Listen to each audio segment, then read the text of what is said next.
Bueno, buenos días. Gracias a todas las personas que estáis asistiendo a esta sesión clínica. Vamos a pasar a presentarnos muy brevemente porque sí que es cierto que igual algunas personas ya nos conocéis de vernos por el hospital, pero por que sepáis un poco dónde estamos ubicadas. Porque solo un 30% de nuestra jornada la dedicamos a igualdad, así que el resto de la jornada la dedicamos a nuestra tarea. Yo soy enfermera. Trabajo en traumatología del Hospital de Txagorritxu, en la tercera C. Llevo ya muchos años como enfermera y el tema de la igualdad despertó en mí pues un poquito más tarde. Luego empecé a formarme con cursos y bueno, una vez que ya te pones las gafas moradas, que igual algunas ya habéis oído hablar de ellas, pues es un gusanillo que te va despertando. Entonces, bueno, vamos a explicaros un poquito el protocolo que existe en Osakidetza y luego ya os diremos dónde encontrarnos por si tenéis cualquier duda o algo que comentarnos. Y ahora se presenta mi compañera. Bueno, ella es Arantxa Sierra. Sí, no he dicho mi nombre. Yo soy Juncar Santa Coloma, soy la otra referente de igualdad de la OSE Araba. Aparte de eso, como ha dicho mi compañera, trabajamos también en el ámbito sanitario. Yo soy auxiliar de enfermería en el servicio de dermatología de consultas externas y un 30% de mi jornada lo dedico, al igual que mi compañera, a igualdad, que es algo en lo que básicamente llevo toda la vida con una cosilla o con otra. Hoy vamos a hablar, la sesión de hoy la vamos a dedicar a explicar el protocolo frente al acoso sexual y por razón de sexo en Osakidetza.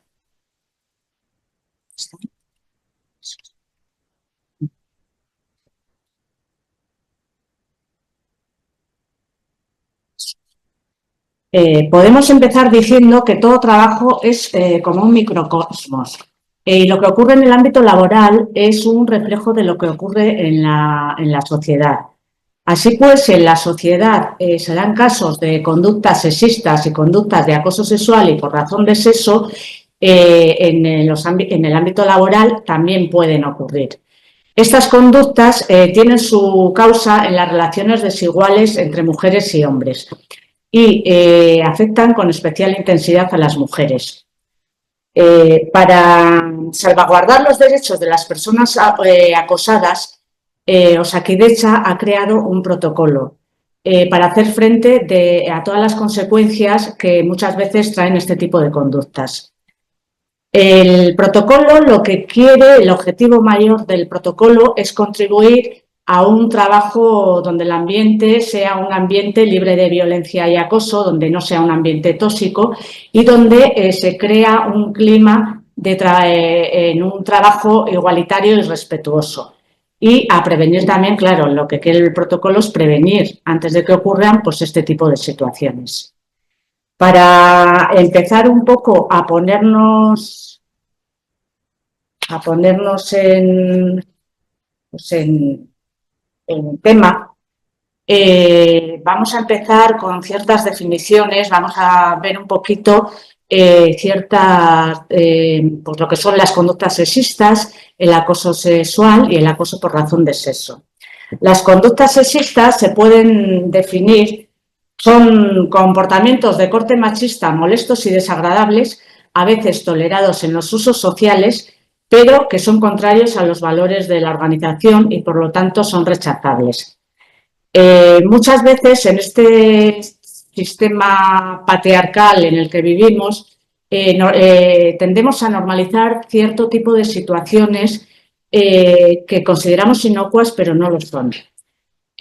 Por ejemplo, estas conductas sexistas, voy a dar una serie de ejemplos de conductas sexistas que pueden darse y que a veces pues incluso los podemos tomar como una gracia, pero en realidad no lo es. Por ejemplo, son chistes, piropos, comentarios, bromas relacionadas con el sexo, la orientación sexual o la identificación de género, siempre que no se dirijan a personas concretas. Por ejemplo, muchas veces hay quien hace la gracia, ahora cada vez se oye menos, pero hasta ahora se oía mucho, de mujer al volante, peligro constante. Pues quien hace esa gracia, primero no es una gracia y segundo, si nos vamos a datos, y no lo digo yo, que lo dice la DGT, la mayor siniestrabilidad se da si comparamos mujeres conductoras con hombres conductores, la mayor siniestrabilidad se da en hombres conductores. Las mayores conductas de riesgo al volante, y estoy hablando de ingesta de alcohol y de drogas, se da también en hombres, o sea, la proporción es mayor en hombres que en mujeres. En cambio, el uso del cinturón en el coche es mayoritario en mujeres, en proporción, digo siempre, siempre hay también mujeres que no lo usan, pero en proporción es mayor el número de mujeres que lo usan que de hombres. Otro ejemplo de conducta sexista sería, por ejemplo, el uso de imágenes sexuales o pornográficas en lugares de trabajo. No me voy a parar ni a comentar este tipo de conducta porque creo que está totalmente fuera de lugar en la realización de este uso. Luego, otro ejemplo sería los comentarios acerca de los cuerpos, de las formas de vestir, de las características y de la edad. A veces hacemos comentarios hacia las formas de vestir de las personas, aquí especialmente de las mujeres, que denotan un claro sexismo porque no deberían hacerse, porque muchas veces esas personas tampoco nos piden su opinión como para que estemos opinando todo el día. Otro ejemplo sería paternalismo en el reparto de tareas o en el ofrecimiento de ayuda para realizarlas. Por ejemplo, yo me voy toda contenta a poner un panel informativo pues con mi, yo qué sé, con mi taladro. Fíjate que lo voy a estrenar, estoy toda contenta. Y me aparece pues el compañero, por ejemplo, a decirme, ¡ay, te ayudo! No vaya a ser que te hagas daño. Pues sinceramente, a ver, yo no dudo de que igual esa persona lo hace con su mejor intención, porque muchas veces es verdad que se hace con la mejor intención, pero a la persona a la que se le ha ofrecido la ayuda a veces le puede surgir la duda de si realmente se hace con intención de ayudar o porque subyace un sentimiento o una creencia de incapacidad de que la otra persona lo pueda hacer. Entonces, es mejor que la persona que vaya a hacer esa tarea nos pida ayuda antes de ofrecernos alegremente en ciertos casos. ¿Vale? Bueno, estas conductas, cuando se dirigen, o sea, generalmente este tipo de conductas, si no se dirigen a nadie, pues son conductas sexistas que, bueno, pueden atajarse de forma más fácil. Pero cuando estas conductas se dirigen ya hacia una persona concreta y además a veces se repiten, pueden llegar a constituir un caso de acoso sexual o acoso por razón de sexo. Bueno, ahora vamos a seguir con otra definición. Se nos ha olvidado comentaros antes que si hay alguna duda, alguna pregunta, las resolveremos al final de la sesión, para que si tenéis cosillas que comentarnos. Bueno, vamos a hablar un poquito de qué es el acoso sexual. El acoso sexual lo podemos definir como cualquier comportamiento verbal, no verbal o físico que es no deseado, de índole sexual y con el propósito o el efecto de atentar contra la dignidad de una persona. En particular, cuando se crea en un entorno intimidatorio, hostil, degradante, humillante u ofensivo. Puede sonarnos un poco así como rimbombante, pero vamos a explicaros con una serie de ejemplos que yo creo que se pueden aclarar mejor. Es cierto que aquí hemos puesto una serie de ejemplos, pero hay muchísimos más. No penséis que luego si no están recogidos aquí es que no es acoso sexual. Hay otras muchas cosas. Pero bueno, aquí hemos recogido pues lo que más igual estamos viendo en nuestra sociedad y por lo tanto, como ha dicho antes Juncal, lo trasladamos a nuestra organización, ya que nuestra organización pues es muy grande. Por ejemplo, abrazos, besos, contactos físicos no deseados. Yo a veces cuando explico esto, sí que mucha gente dice, ojo, pero es que esta persona es muy cariñosa y enseguida va a abrazarte. Bueno, primero, ¿lo va a hacer conmigo igual que con un compañero? Porque hay muchas veces que sí que es cierto que esa persona es cariñosa, pero coincide que solo lo hace con mujeres y no hace lo mismo de ir a darle un beso si es un compañero. Si esa persona está tratando de forma diferente a mujeres y hombres, yo me pensaría un poco qué está pasando. Otra cosa que puede ser que puede producir acoso sexual, pues observación encubierta en lugares como pueden ser vestuarios, lavabos, baños. Es cierto que pensamos que aquí en Osakidetza eso no pasa, pero bueno, todas y todos sabemos que nos cambiamos muchas veces, varias veces al cabo del día y que a veces sin darnos cuenta pues puede pasar alguien por ahí o es que venía a coger no sé qué o un teléfono. Es cierto que igual dentro de nuestra organización no se oyen estas cosas, pero todas hemos oído casos pues en centros cívicos, en colegios, en gimnasios, bueno, que no se declaren y que no tengamos conocimiento de ellas no quiere decir que no ocurran, ¿vale? Otra cosa que puede producir acoso sexual, pues pueden ser tocamientos, acorralamientos, asaltos de tipo sexual, que normalmente se hacen en lugares o en sitios donde no tenemos a alguien que pueda ayudarnos o estar presente cuando ocurre esa acción. Claro, la gente luego a la hora de declarar o de denunciar este tipo de acoso tiene un poco de miedo porque, claro, no tengo testigos, no tengo nadie que pueda confirmar que esto es así. Bueno, si alguien te lo está planteando, no tenemos por qué dudar. Vamos a mirar a ver qué ha pasado ahí. También puede producir acoso sexual, pues solicitud retirada de relaciones sexuales.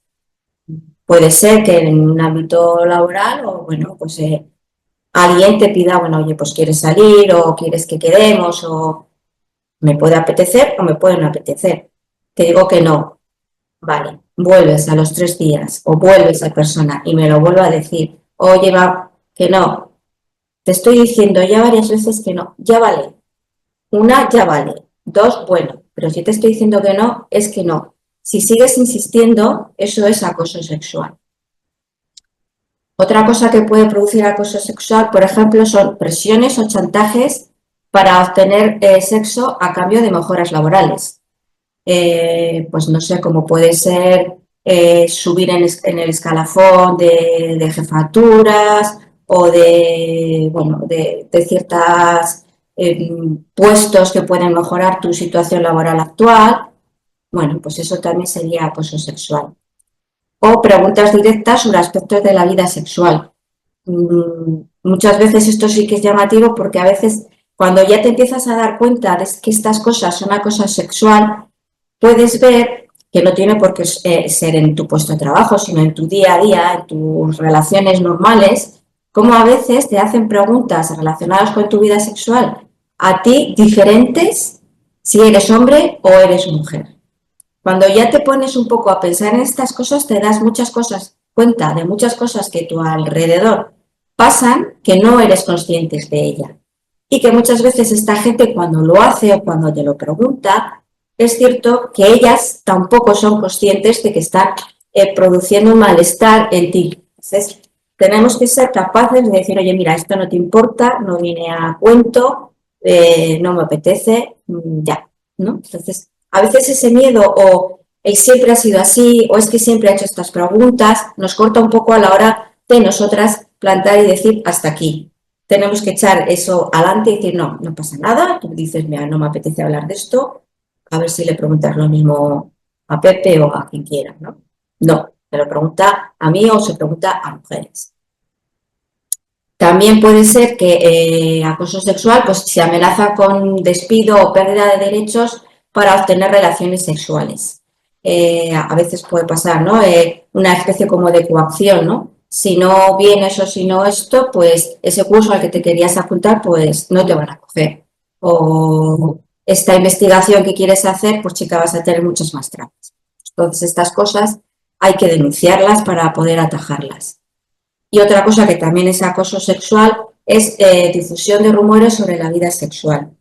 Aquí tenemos otro peligro añadido, el tema de las redes sociales, que hoy en día sí que se está viendo y la gente está empezando ya a denunciar el acoso que está siguiendo por redes sociales, que es un poco lo que todos estamos conociendo con el término de ciberacoso, que muchas veces incluso son rumores falsos o chantajes que se hacen, grabaciones que se hacen sin el consentimiento de la persona que está siendo grabada. y que puede tener consecuencias muy graves. No sé si os acordaréis de casos que ha habido en empresas, creo que fue una empresa de transporte, una chica que empezaron a difundir rumores e imágenes sobre su vida sexual, esa chica acabó suicidándose. Entonces, bueno, nosotras nos parece muy importante que seamos capaces de denunciar esto, poner voz a estas cosas y echar a andar para poder ir atajándolas. Otra definición que queremos compartir con todas las personas que estáis aquí es la de acoso por razón de sexo. El acoso por razón de sexo es cualquier comportamiento realizado en función del sexo biológico o de los roles no tradicionales de una persona con el propósito o el efecto de atentar contra su dignidad y crear un entorno intimidatorio, degradante u ofensivo.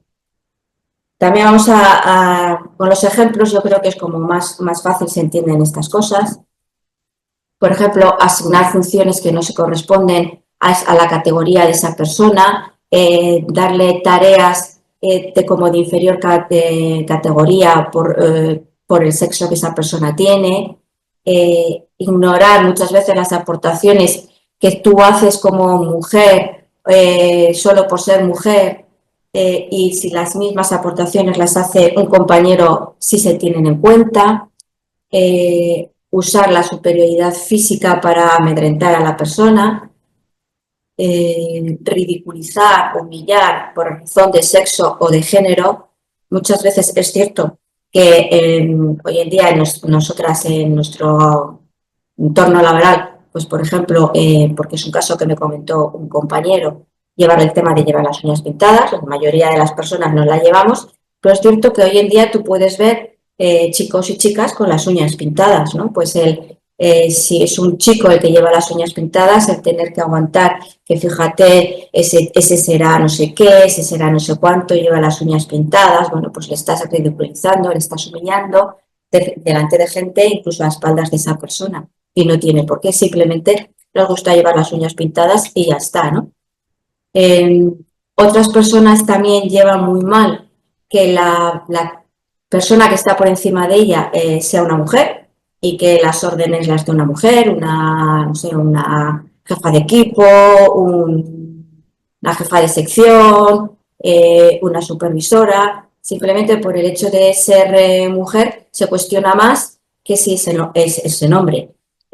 Yo no quiero, o sea, que quede claro que no pienso que todas las personas piensan esto, pero es cierto que hay muchas personas que sí. Entonces, bueno, como esto sabemos que pasa, pues lo nombramos para que se nos pongan un poco en alerta, ¿no? Nuestras antenitas. Delegar permisos, pues porque sí, porque no me caes bien, porque no me haces esto, no me haces lo otro. Luego la discriminación que por embarazo, maternidad, lactancia suelen sufrir, por supuesto, mucho más las mujeres, porque sí que es cierto que aquí me dice la gente, no, hoy en día con las leyes que hay, ya, pero es que muchas veces echa la ley, echa la trampa.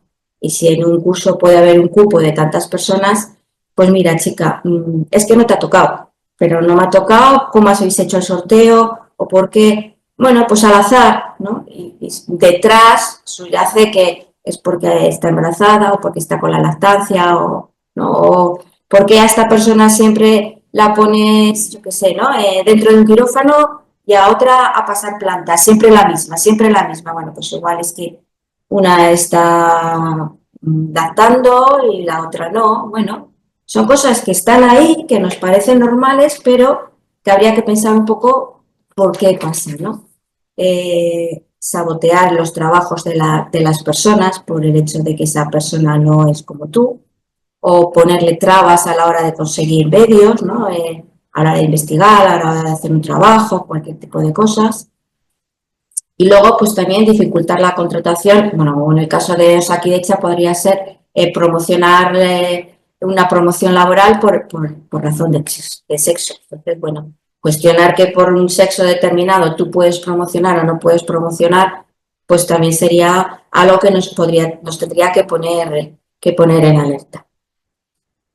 Son ejemplos, bueno, para que os vayan sonando un poquito, que a veces los tenemos ahí y los hemos normalizado tanto que aunque los estemos viendo, no detectamos que son casos de acoso por razón de sexo.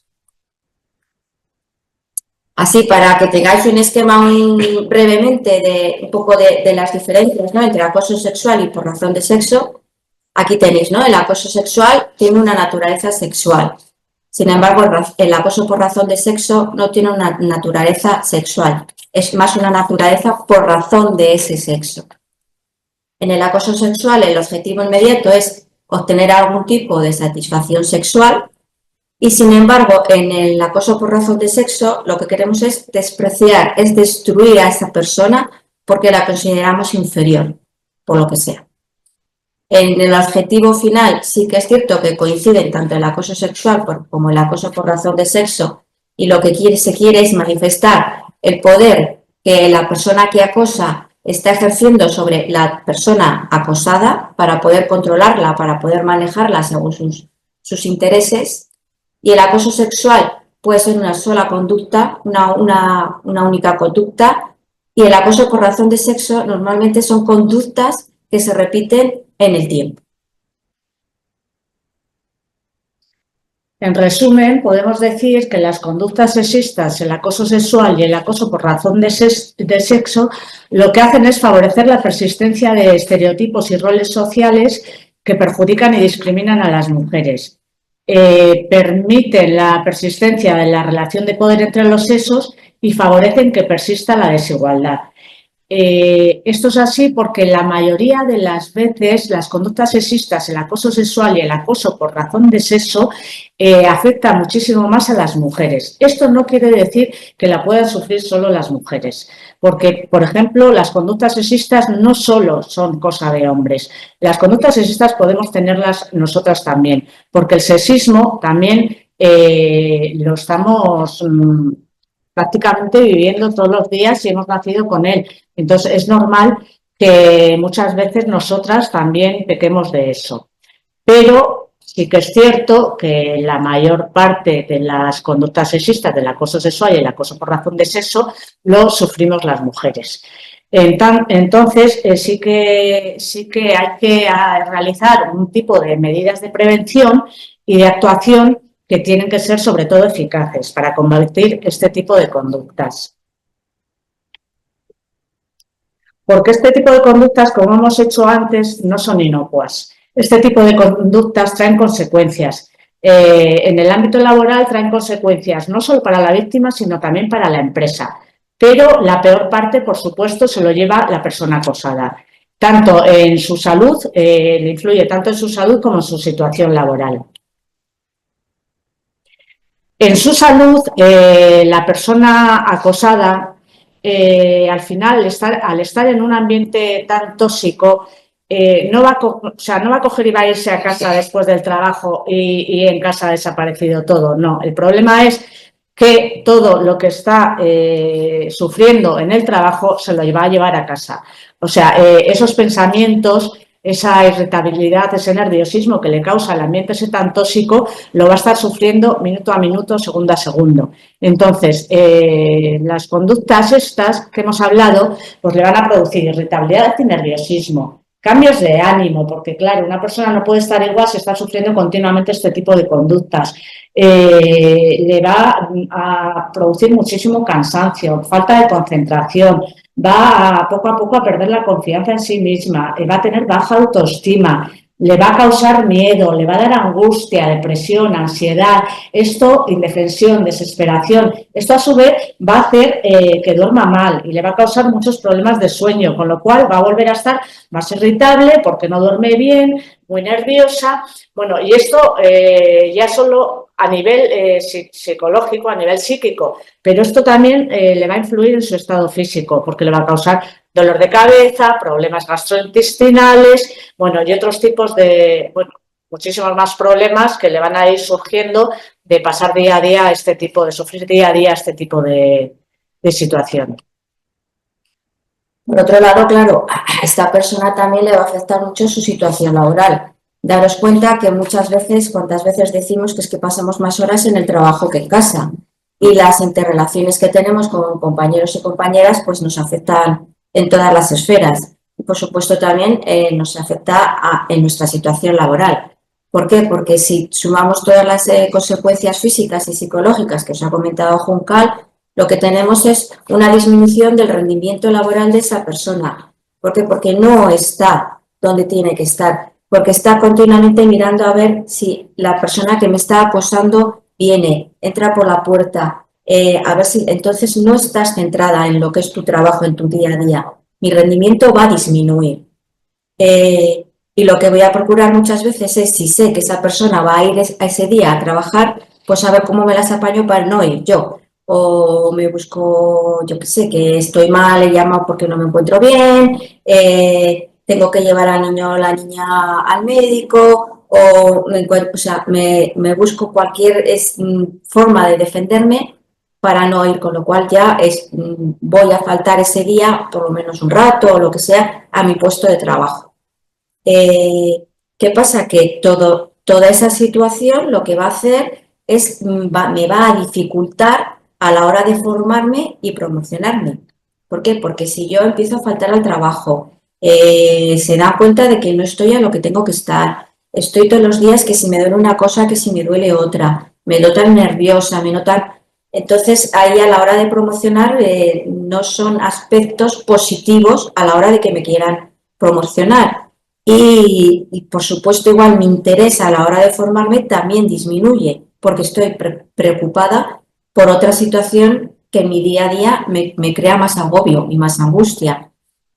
Y luego, bueno, dificultad al acceso al mercado laboral, porque claro, muchas veces nos pensamos que lo que me está pasando en este momento, ¿para qué voy a cambiar? Si es que me va a pasar lo mismo en otro sitio, o yo qué sé, no voy a ir a mirar aquello porque a lo mejor por ser así, entonces ya me estoy creando como en mi cabeza un escudo que lo que quiero es defenderme para no tener que vivir la situación que estoy viviendo en mi entorno laboral. Entonces, imaginaros una persona que está siendo acosada día a día, acudir a nuestro puesto de trabajo en esta situación, consumado con todo lo anterior. Pues tiene que ser una situación muy incómoda para esa persona y aparte le tiene que estar causando un estrés pues importante. Pero claro, toda esta situación no afecta solo a la persona acosada, sino que también afecta a la empresa. ¿Por qué? Porque la empresa la formamos todas las personas que trabajamos dentro de esa empresa. Y si nosotras no estamos bien, esa empresa también lo va a notar. ¿Por qué? Pues porque esa empresa ya va a tener una imagen deteriorada. En cuanto se empiece a oír comentarios, rumores, de mira lo que está pasando, fíjate cómo está esta persona, fíjate cómo... hoy en día todos sabemos que rumores, las redes sociales, el entorno, el boca a boca funciona rápidamente. Entonces, en una empresa que puede mover mucho dinero, el tener una imagen donde sospecha que tú no estás poniendo todos los medios para que tu empresa no esté produciéndose casos de acoso, pues va a hacer que tu imagen esté deteriorada. Si mi imagen está deteriorada, a la empresa eso le va a suponer un coste económico. Porque aparte de que tengo la imagen deteriorada, la calidad del servicio que yo estoy ofreciendo también va a disminuir. Primero porque las personas que están en ese entorno ya no están cómodas, saben que algo está pasando. Igual no son conscientes o no saben directamente a qué le está pasando, pero nota, esto se nota. Es como cuando vemos que una relación entre dos personas, aunque no esté relacionado con un acoso sexual, no es buena, eso quieras que no, a las personas que trabajamos alrededor nos afecta, porque el ambiente es lo que se dice, no es que el ambiente está raro, el ambiente, hay algo en el ambiente. Bueno, pues en el caso del acoso pasa lo mismo. Entonces a la empresa todo esto se le va sumando. Hay una falta de rendimiento de las personas que están contigo hay mayor conflictividad porque chocamos las personas. Unas personas pueden defender a una, otras personas pueden defender a otra. Tenemos la mala costumbre de no escuchar a las dos partes, solo escuchamos una, con lo cual solo tenemos una versión.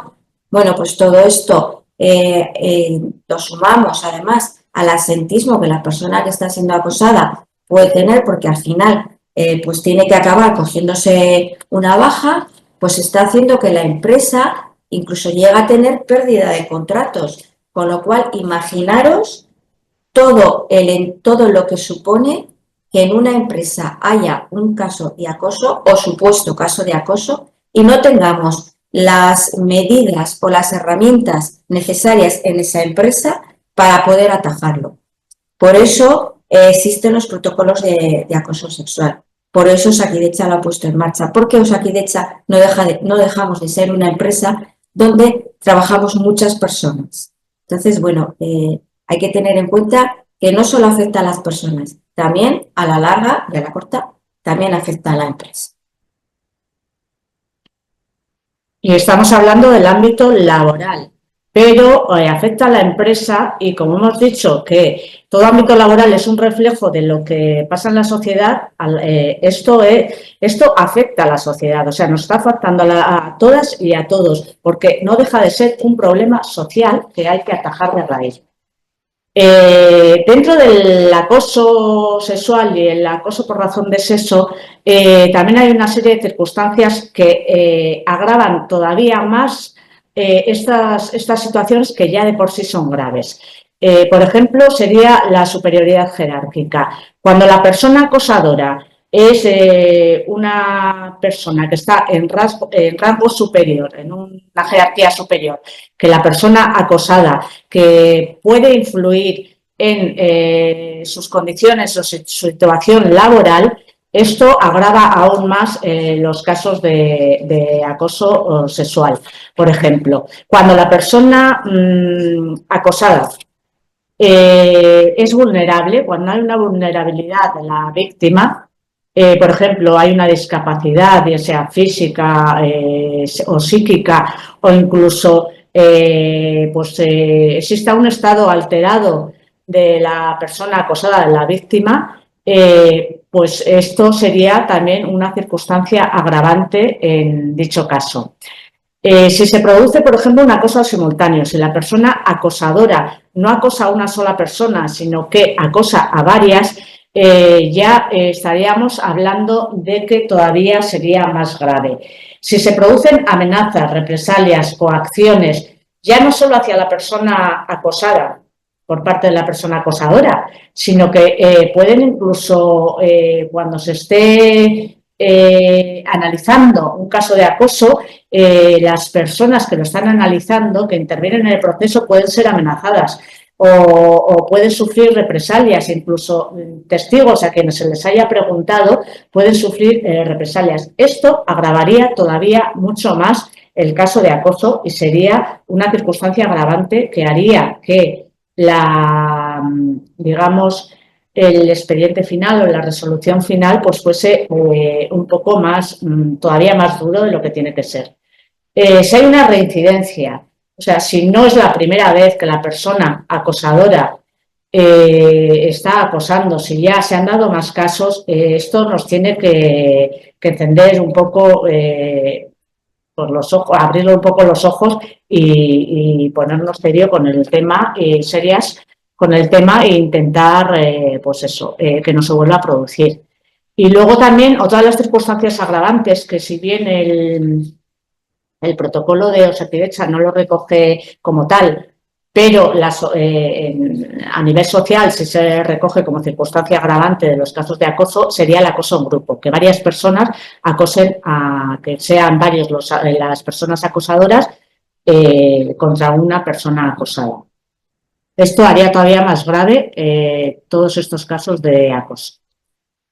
Bien, ¿cómo vamos a hacer en nuestra OSI? ¿Qué tenemos en nuestra OSI? ¿Qué órganos son a los que nos tenemos que dirigir o van a intentar que todas estas cosas cuando lleguen se vayan solucionando? Tenemos que dejar claro que estamos hablando de acoso sexual y acoso por razón de sexo entre personas que trabajan dentro de nuestra OSI. Es decir, personas de Osakidetza o estudiantes de enfermería, de medicina, de auxiliares, EIR, MIR, o personas que trabajan en Osakidetza con contratas externas, como yo que sé, puede ser algo de limpieza, algo de seguridad, que no estamos hablando de casos de acoso cuando nos lo provocan pacientes, es decir, cuando lo sufrimos por parte de pacientes. En ese caso ya sería un tema de salud laboral. Entonces, este protocolo que se ha creado es para personas que interactúan, que trabajamos dentro de la OSI Araba. Entonces, dentro de la OSI Araba hay dos órganos que están constituidos, que están para tratar estos temas. Una es la asesoría confidencial y otra es la dirección de personas. La asesoría confidencial. ¿Quién forma la asesoría confidencial? ¿Qué es eso de la asesoría confidencial? Bueno, pues la asesoría confidencial es un órgano que existe dentro de cada OSI que está formada por 4 personas. Dentro de esas 4 personas, por supuesto, están la persona titular y la persona suplente. ¿Por qué tiene que haber titular y suplente? Porque imaginaros, por ejemplo, que sale un caso de acoso en mi servicio, que es traumatología. Entonces, yo no podría intervenir en ese caso, puesto que estoy implicada en el caso. Tendría que participar Juncal. O al revés, pues se produce un supuesto caso de acoso en la consulta de dermatología donde está Juncal, pues ella no podría participar y tendría que participar yo. Lo mismo pasa con todas las personas que forman la asesoría confidencial. Como os he dicho, somos 4 personas. Una sería una de las dos referentes, seríamos en la OSI Araba o Juncal o yo. Luego, otra persona que formaría parte de la asesoría confidencial sería una persona técnica de prevención de riesgos laborales, de lo que llamamos salud laboral. Y luego la tercera persona sería una persona que sería representante sindical, que normalmente esta persona representante sindical suele estar formada en el ámbito de igualdad o en prevención de riesgos laborales. Todas las personas que formamos parte de la asesoría confidencial, incluida la secretaria o el secretario con perfil jurídico, que esta persona jurídica sería preferentemente del ámbito de personas o de gestión y que la designa la dirección de la organización. Esta persona, la que tiene el perfil jurídico, esa persona tiene voz, pero no tiene voto. Es decir, las personas que votarían en este caso sería la referente de igualdad, la persona técnica de riesgos laborales o salud laboral o la representante sindical. Todas estas personas estamos formadas en igualdad, porque una vez que ya se compuso las asesorías confidenciales, que cada organización de servicios tiene las suyas, a todas las personas se nos dio una formación bastante intensiva y se nos actualiza esta formación con bastante frecuencia para estar al tanto de las cosas, ¿no? Y que no se nos, con decir ya nos han formado una vez, no. Esto como todo, en nuestro ámbito sanitario además mucho más, tenemos que seguir formándonos día a día. Puede pasar, que muchas veces pasa, ¿no? Que digamos, este caso tengo dudas porque muchas veces no es blanco y negro.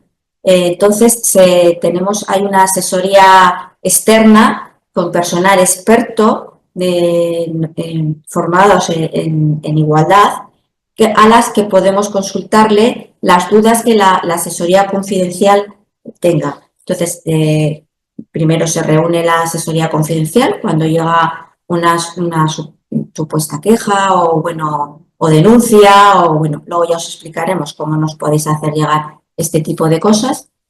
Y nos reunimos lo más rápido que podemos y entonces ya debatimos, trabajamos entre nosotras, a veces podemos tener claras las cosas y seguimos el procedimiento que luego os vamos a explicar, y otras veces necesitamos que alguien de fuera de nuestro entorno nos aclare dudas que podamos tener, porque muchas veces nos pasa en el día a día, nos cerramos y no vemos cosas que otras personas de fuera nos hacen ver, oye, pues sí o pues no, o esto que pensáis sí, o esto que creéis que no, sí. Entonces, que sepáis que cuando llega una denuncia se estudia mucho y se tiene muy en cuenta muchas opciones, no es todo lo que llega, venga, adelante, no. Se trabaja mucho sobre ello. Bueno, como ya hemos hablado de la composición de la asesoría confidencial, voy a contar un poquito cuáles son nuestras funciones. Las funciones que tenemos como asesoría confidencial es aplicar el procedimiento formal o informal. Luego explicaré un poquito estos procedimientos cómo son. El procedimiento informal se trata más de las conductas sexistas, que son más fáciles de atajar en un momento dado, luego explicaré por qué, y el procedimiento formal, que lleva un proceso como más largo, que serían ya los casos con indicios de acoso sexual o acoso por razón de sexo. En primer lugar, las personas de la asesoría confidencial lo que hacemos es hacer una acogida y una acogida de las víctimas, y luego se intenta acompañar a esas víctimas en todo el proceso. Se informa a las personas acosadas que vienen a poner su queja o su denuncia de cómo va a ser el proceso, de qué repercusiones puede tener.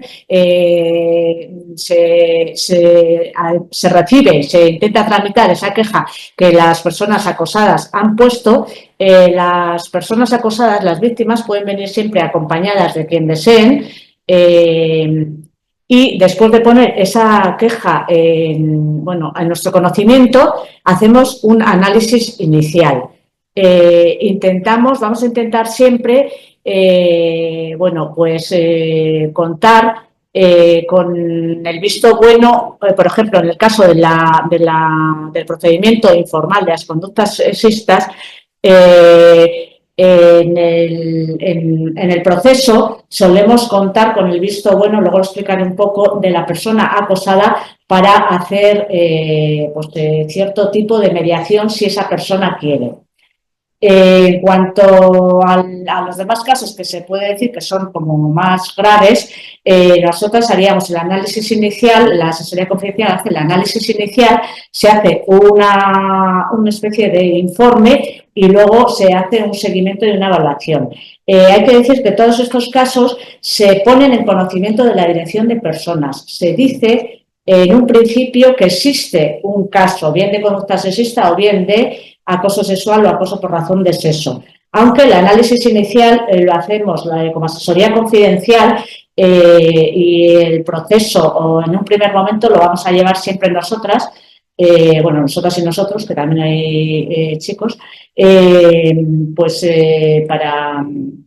para ver cómo se puede un poquito llevar ese tema.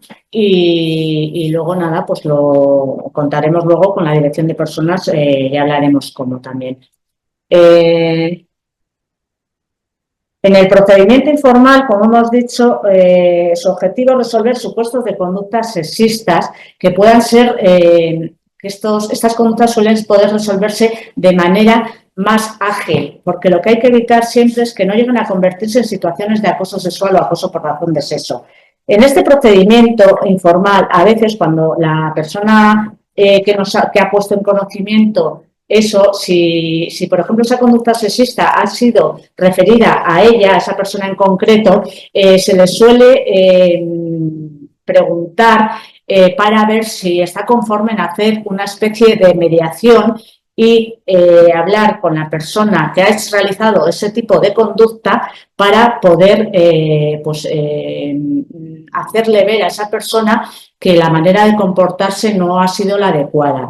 Y muchas veces con hacerle ver, porque a veces ya digo que las conductas sexistas las tenemos tan normalizadas que hay veces que realmente no nos damos cuenta, pero no por eso dejan de ser menos importante, pues con hacer ver esas conductas a veces es suficiente. Otras veces igual es necesario el aconsejar hacer cursos de sensibilización y formación en igualdad, para que esa persona realmente vea el peligro final que puede tener estar siempre realizando cierto tipo de conductas sexistas. El procedimiento formal sería ya cuando ya existen, se empieza a activar cuando ya existen indicios de acoso sexual y acoso por razón de sexo. Cuando hay esos indicios, hay que analizar esa situación para ver si realmente puede ser constitutivo de acoso sexual y acoso por razón de sexo. Y se realiza un análisis, un expediente, que va a ser siempre expediente con carácter informativo, porque esto luego siempre el expediente final, si por lo que sea se ha visto que realmente sí puede ser un caso de acoso sexual y acoso por razón de sexo, se pasaría también directamente a la dirección de personas. Sí, porque es la dirección de personas la que tiene la potestad disciplinaria y sancionadora.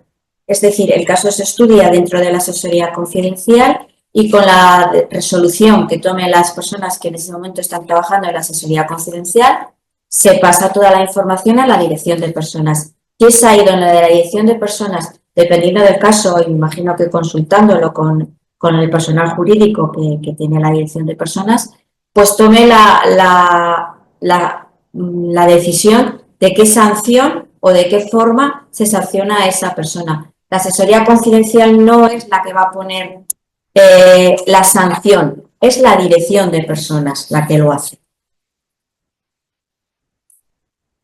Queremos dejar muy claro cinco cosas que nos parecen muy importantes tener en cuenta dentro del proceso ¿no? De todo este proceso de la denuncia. Lo que vamos a intentar es que a la persona que denuncia no se la revictimice.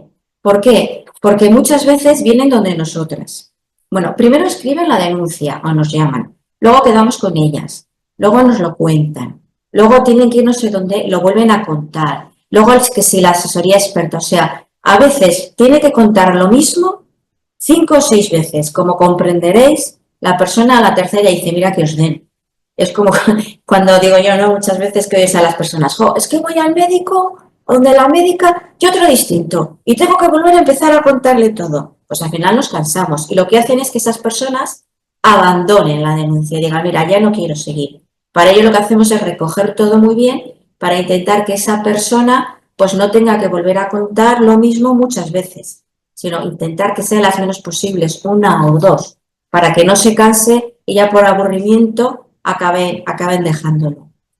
Por supuesto, todos los casos que nos llegan tienen nuestra confidencialidad. Es más, todas las personas que intervenimos en ese procedimiento firmamos un documento de confidencialidad. Todas las personas implicadas, tanto de la asesoría confidencial como las personas acompañantes, todas las personas implicadas en el proceso, firmamos un documento de confidencialidad.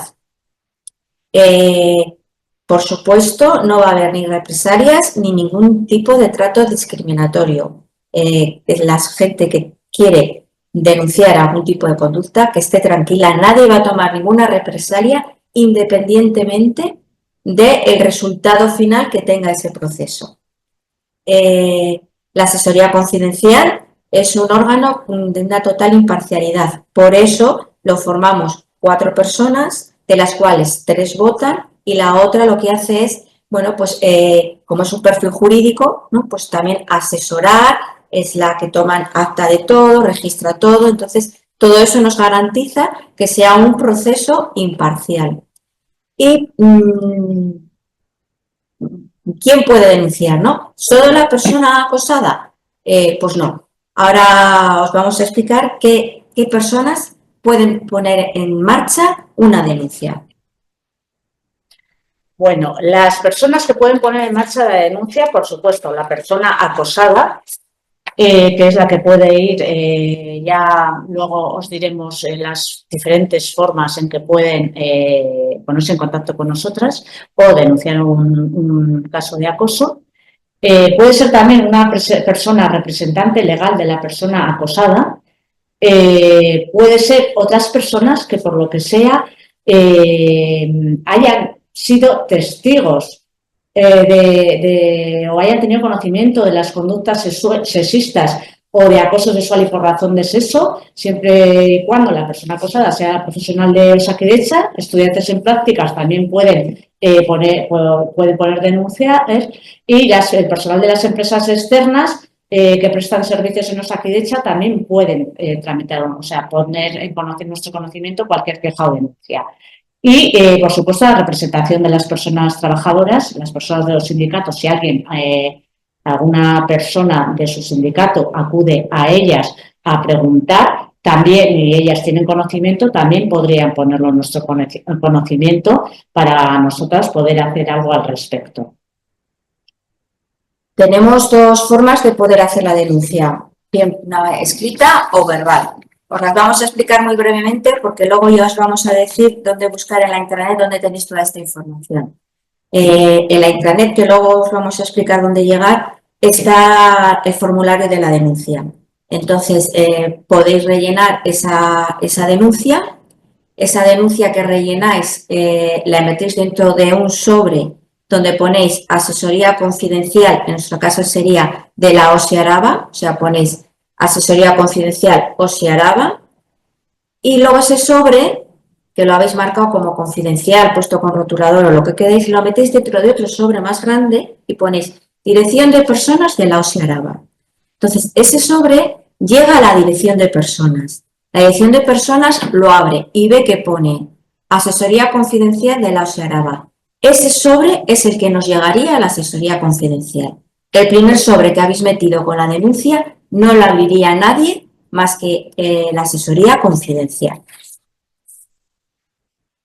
Y luego, otra forma que también tenéis de que hacernos llegar la denuncia es a través de un teléfono, que luego os vamos a dar. Entonces, es un teléfono, vosotras llamáis y decís, quiero denunciar un caso de acoso en la OSI Araba. Y dejáis un teléfono de contacto. No hace falta que deis ni vuestro nombre ni nada de nada. Entonces, lo que hace es, a nosotras, a la asesoría confidencial, nos llega un mensaje que dice, hay una consulta sobre un caso de acoso en este teléfono. Y entonces nosotras llamamos a ese teléfono y ya contactamos con esa persona, ya quedaríamos con ella, con una cita, dónde vamos, porque a veces es donde nos podemos juntar con esa persona, ¿no? Porque esto sí que es muy grande, pero todo el rato está, entonces, bueno, ya quedaríamos, nosotras no nos importa desplazarnos donde esa persona quiera, o bien que esa persona venga donde nosotras, que estamos ubicadas en Salburúa los jueves, pero como vamos a contactar con ella vía telefónica, bueno, pues ya quedaríamos el sitio. Le ayudaríamos a rellenar la denuncia, porque muchas veces en una situación así lo que pasa es que nos ponemos muy nerviosas y no encontramos nada y no sabemos cómo se hace. Bueno, pues quedaríamos con esa persona, le ayudaríamos a rellenar lo que es la denuncia para que comenzaría todo y ya llegaría otra vez todo a la asesoría confidencial y empezaríamos otra vez el procedimiento. Pues para resumir un poquito lo que hemos hablado aquí, para saber cómo hacerlo, tenemos en la página de la intranet de la OSI Araba, tenemos arriba, a la derecha casi, la pestaña de igualdad. Si marcamos esa pestaña de igualdad, sale el servicio de igualdad de la OSI Araba, donde figuramos mi compañera Arantxa y yo. Figura el email, el correo que nosotros tenemos y a donde os podéis dirigir, ya no solo para este tipo de quejas o de denuncias, sino para cualquier sugerencia que podáis hacer, también lo podéis usar. Aparece nuestro teléfono de igualdad y bueno, y la función que tenemos como referentes de igualdad. Si vamos después a las cajetines que hay en el servicio de igualdad, vemos una serie abajo, una serie de cajetines en las que podemos ir. Bueno, hay varias cosillas que podemos ver, ya lo veis, pero en estos casos, para hacer una queja o una denuncia por acoso sexual, tenemos que ir al cajetín de acoso sexual y acoso por razón de sexo, y ahí dentro, si lo vemos aquí, pestaña de igualdad, acoso sexual y acoso por razón de sexo, hay un epígrafe, iba a decir, hay una línea que pone cómo actuar en estos casos y pone por web. Pulsamos ahí en el enlace que nos deja y rellenamos un cuestionario que nos traen. O también a través del teléfono 945 20 79 79 se puede realizar la queja, como hemos dicho. Y Esto es todo en cuanto al protocolo.